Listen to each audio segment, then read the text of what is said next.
रहे हैं times now Navbharat खबरों में आपका स्वागत है। मैं हूं ज्योति मिश्रा और मैं हूं आपके साथ प्रिया सिन्हा। सबसे पहले बात करेंगे पंजाब की, जहां की पटियाला में dedicated freight corridor railway track पर देर रात एक ब्लास्ट हुआ है। खबर आ रही है कि जिस जगह पर धमाका हुआ वहां से एक शख्स का शव भी मिला है और पुलिस की अगर माने तो जो शख्स यहां विस्फोटक रखने आया था उसी की इस धमाके में मौत हो गई। तो सबसे पहले इससे जुड़ी हुई बड़ी खबर आप जान लीजिए। पटियाला ब्लास्ट में 2 आरोपियों को हिरासत में लिया गया।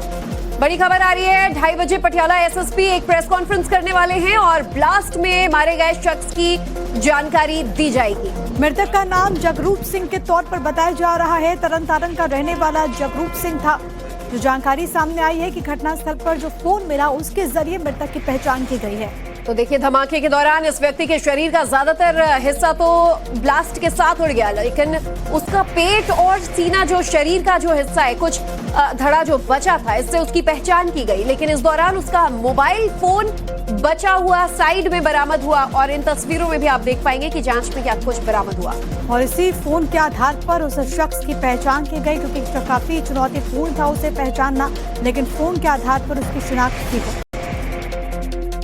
पटियाला दोपहर के 12 बजने वाले और आप देख रहे हैं टाइम्स नाउ नवभारत खबरों में आपका स्वागत है। मैं हूं ज्योति मिश्रा और मैं हूं आपके साथ प्रिया सिन्हा। सबसे पहले बात करेंगे पंजाब की, जहां की पटियाला में dedicated freight corridor railway track पर देर रात एक ब्लास्ट हुआ है। खबर आ रही है कि जिस जगह पर धमाका हुआ वहां से एक शख्स का शव भी मिला है और पुलिस की अगर माने तो जो शख्स यहां विस्फोटक रखने आया था उसी की इस धमाके में मौत हो गई। तो सबसे पहले इससे जुड़ी हुई बड़ी खबर आप जान लीजिए। पटियाला ब्लास्ट में 2 आरोपियों को हिरासत में लिया गया। बड़ी खबर आ रही है, 2:30 बजे पटियाला एसएसपी एक प्रेस कॉन्फ्रेंस करने वाले हैं और ब्लास्ट में मारे गए शख्स की जानकारी दी जाएगी। मृतक का नाम जगरूप सिंह के तौर पर बताया जा रहा है। तरन का रहने वाला जगरूप सिंह था। जो जानकारी सामने आई है कि घटनास्थल पर जो फोन मिला उसके जरिए मृतक की पहचान की गई है।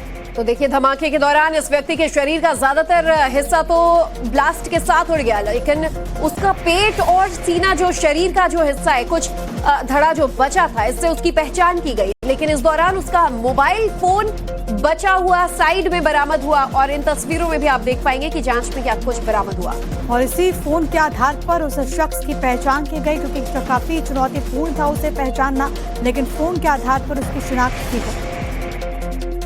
पटियाला दोपहर के 12 बजने वाले और आप देख रहे हैं टाइम्स नाउ नवभारत खबरों में आपका स्वागत है। मैं हूं ज्योति मिश्रा और मैं हूं आपके साथ प्रिया सिन्हा। सबसे पहले बात करेंगे पंजाब की, जहां की पटियाला में dedicated freight corridor railway track पर देर रात एक ब्लास्ट हुआ है। खबर आ रही है कि जिस जगह पर धमाका हुआ वहां से एक शख्स का शव भी मिला है और पुलिस की अगर माने तो जो शख्स यहां विस्फोटक रखने आया था उसी की इस धमाके में मौत हो गई। तो सबसे पहले इससे जुड़ी हुई बड़ी खबर आप जान लीजिए। पटियाला ब्लास्ट में 2 आरोपियों को हिरासत में लिया गया। बड़ी खबर आ रही है, 2:30 बजे पटियाला एसएसपी एक प्रेस कॉन्फ्रेंस करने वाले हैं और ब्लास्ट में मारे गए शख्स की जानकारी दी जाएगी। मृतक का नाम जगरूप सिंह के तौर पर बताया जा रहा है। तरन का रहने वाला जगरूप सिंह था। जो जानकारी सामने आई है कि घटनास्थल पर जो फोन मिला उसके जरिए मृतक की पहचान की गई है। तो देखिए, धमाके के दौरान इस व्यक्ति के शरीर का ज्यादातर हिस्सा तो ब्लास्ट के साथ उड़ गया, लेकिन उसका पेट और सीना, जो शरीर का जो हिस्सा है, कुछ धड़ा जो बचा था, इससे उसकी पहचान की गई। लेकिन इस दौरान उसका मोबाइल फोन बचा हुआ साइड में बरामद हुआ और इन तस्वीरों में भी आप देख पाएंगे कि जांच में क्या कुछ बरामद हुआ। और इसी फोन के आधार पर उस शख्स की पहचान की गई, क्योंकि काफी चुनौतीपूर्ण था उसे पहचानना, लेकिन फोन के आधार पर उसकी शिनाख्त की गई। पटियाला